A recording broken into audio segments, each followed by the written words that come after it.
Hello everyone, welcome to Science Wise Classes. हम यहाँ से लर्न, अंडरस्टैंड, सक्सीड करेंगे और आज का जो हमारा टॉपिक है जो हम डिस्कस करेंगे वो है माइटोकॉन्ड्रिया। तो माइटोकॉन्ड्रिया, जब हमने सेल ऑर्गेनल्स के बारे में बात करना शुरू किया था तो हमने ये पाया था कि सेल के स्ट्रक्चर में बहुत सारे ऐसे स्ट्रक्चर प्रेजेंट रहते हैं जिसे आप सेल ऑर्गेनल्स का नाम देते हैं। तो वही उन्हीं एक स्ट्रक्चर में से, उन्हीं एक ऑर्गेनल्स में से एक ऑर्गेनल है जिसका नाम है माइटोकॉन्ड्रिया।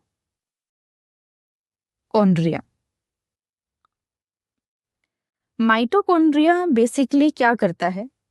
आपने देखा होगा जब हम सेल की बात करते हैं तो हमने सेल के स्ट्रक्चर के बारे में बात किया, सेल किस तरह से प्रोटीन बना रही है उसके बारे में बात किया, लेकिन इन सेल को प्रोटीन बनाने के लिए, स्ट्रक्चर के लिए और इस चीज को आगे मोबिलिटी के लिए वो एनर्जी पास ऑन कौन कर रहा है? तो यही एक आज के इस वीडियो का मकसद है, समझाना आपको कि माइटोकॉन्ड्रिया, जिसे हम पावर हाउस ऑफ सेल भी कहते हैं। पावर हाउस ऑफ सेल हम क्यों बोलते हैं? क्योंकि ये सप्लाई, जो भी एक सेल को एक सप्लाई एनर्जी की जरूरत होती है, किसी भी एनर्जी की जरूरत होती है सेल को, तो वो आपका माइटोकॉन्ड्रिया ही उसे सप्लाई करता है। और हम फर्दर इस वीडियो में इसके स्ट्रक्चर के बारे में जानेंगे और इसी स्ट्रक्चर से माइटोकॉन्ड्रिया का क्या काम होता है और किस तरह से एनर्जी को प्रोडक्शन करता है वो हम फर्दर वीडियोस में जानेंगे। बट अभी सिंपल बेसिक स्ट्रक्चर के बारे में हम इसके जानेंगे।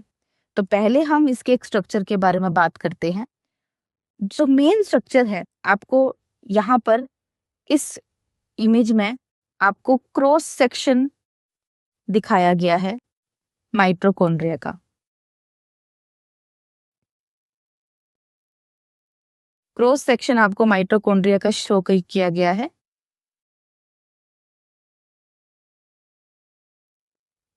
क्रॉस सेक्शन का मतलब क्या होता है?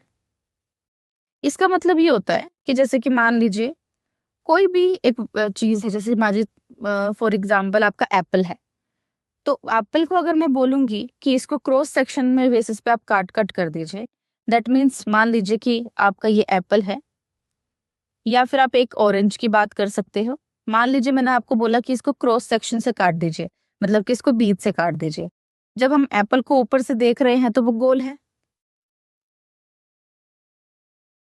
लेकिन जब हम इसका क्रॉस सेक्शन करते हैं तो हम एक ऑरेंज को ऊपर की तरफ से देखेंगे, तो मतलब कि 2D इमेज, हम 2D स्ट्रक्चर से उसे देखेंगे, उसे आप उसका क्रॉस सेक्शन कहते हैं। तो आगे हम बढ़ते हैं इस वीडियो की तरफ।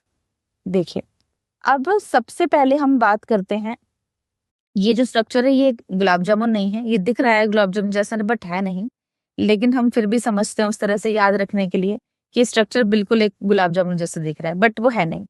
अब फर्स्ट ऑफ ऑल उसका लेयर की हम बात करते हैं। हमने जितना भी अब तक सेल पढ़ा, हमने उसकी मेम्ब्रेन की बात करी, तो इस ऑर्गेनेल में भी यही है कि आप सबसे पहले इसका आप इसका आउटर वॉल देखेंगे, जिसमें आप ये जो वॉल है, this is your outer membrane. Outer membrane, तो आउटर मेम्ब्रेन बेसिकली करती क्या है? ये माइटोकॉन्ड्रिया के इनर जितना भी मटेरियल प्रेजेंट है उसको क्या करती है? प्रोटेक्ट करती है। माइटोकॉन्ड्रिया में इनर मटेरियल को प्रोटेक्शन आउटर मेम्ब्रेन देती है। नेक्स्ट हम फर्दर बात करेंगे इसके फर्दर स्ट्रक्चर के बारे में। यहाँ पर एक और चीज आपने देखा होगा, नोटिस किया होगा कि प्रेजेंट है एक स्पेस, आपको यहाँ पर शो कर रहा है। आपको यहाँ पर ये मेम्ब्रेन्स शो कर रही हैं, दिस मेम्ब्रेन्स, और एक स्पेस आपको यहाँ पर शो कर रहा है। पहले तो हम ये देखेंगे कि इस स्ट्रक्चर में, जैसे कि जो आपका ये फोल्डेड है, अब माइटोकॉन्ड्रिया के पास में 2 टाइप्स की मेम्ब्रेन्स होती हैं। हम थोड़ा सा ब्रीफली समझ लेते हैं इसको। 2 काइंड्स ऑफ मेम्ब्रेन्स हैं। जो मेम्ब्रेन है वो 2 तरह की हैं।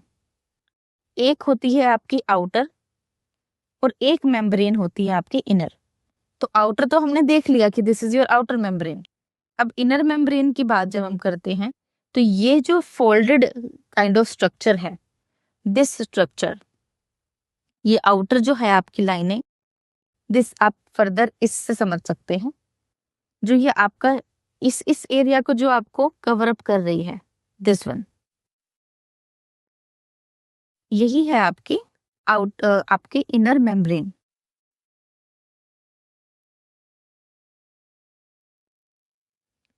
इनर मेम्ब्रेन में क्या है, ये जो फोल्डेड जो प्रोजेक्शंस हैं, this is finger like projections, ये आप देख रहे हैं ना, भूल भुलैया सी बनी है यहाँ पे, फिंगर लाइक प्रोजेक्शन, इन्हीं को ही आप कहते हैं cristae.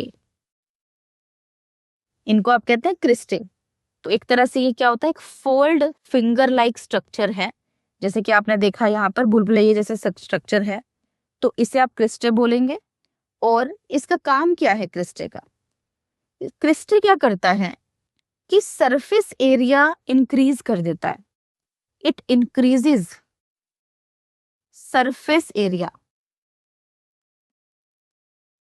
Surface area for chemical reactions. तो जो भी केमिकल रिएक्शंस होती है, हम फर्दर वीडियोस में देखेंगे कि केमिकल रिएक्शन एक माइटोकॉन्ड्रिया में कैसे होती है और किस तरह की केमिकल रिएक्शंस होती हैं जिसकी वजह से हमें एनर्जी मिलती है, एक सेल को एनर्जी मिलती है।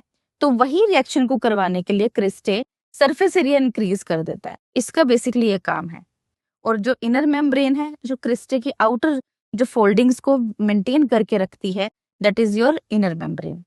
अब यहीं पर इनर मेम्ब्रेन और आपके आउटर मेम्ब्रेन के बीच का जो स्पेस है, यहाँ पर जो आपको ब्लैंक स्पेस शो कर रहा है, this is called inter membrane. Inter membrane, जो आपके इनर और आउटर मेम्ब्रेन के बीच का जो स्पेस है, उसे आप कहते हैं इंटर मेम्ब्रेन, राइट। अब एक और स्ट्रक्चर है, एक और पोर्शन है यहाँ पर हमें जो पढ़ने को मिलेगा, उसे आप कहते हैं मैट्रिक्स। मैट्रिक्स क्या है, जब आप यहाँ पर ब्लू कलर का स्ट्रक्चर आपको दिख रहा है, ब्लू कलर का एक जेली लाइक स्ट्रक्चर आपको शो कर रहा है, जेली लिक्विड स्पेस आपको शो कर रहा है, तो this is your matrix, this is blue portion is your matrix.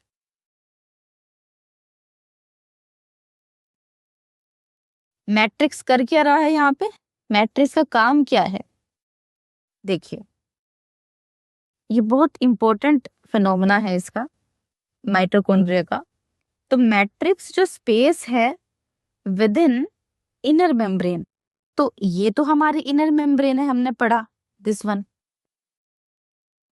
और इसके बीच में जो blue portion jelly like structure, that is your matrix.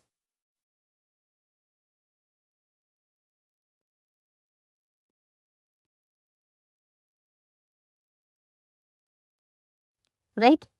अब मैट्रिक्स के अंदर ही बहुत सारे, फॉर एग्जाम्पल मैट्रिक्स के अंदर ही राइबोसोम्स प्रेजेंट है, ये आपको पर्पल कलर के मॉलिक्यूल्स शो कर रहे हैं, दिस इज योर राइबोसोम्स।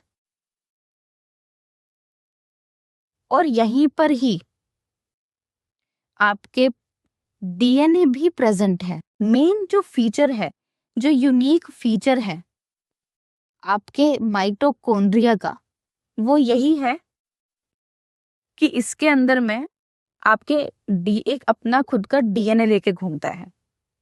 तो इसी मैट्रिक्स के अंदर ही आप अगर ऑब्जर्व करेंगे, इन नेक्स्ट फर्दर हम समझाएंगे, तो यहीं पर ही आपका डीएनए प्रेजेंट होता है, डीएनए का स्ट्रक्चर प्रेजेंट होता है।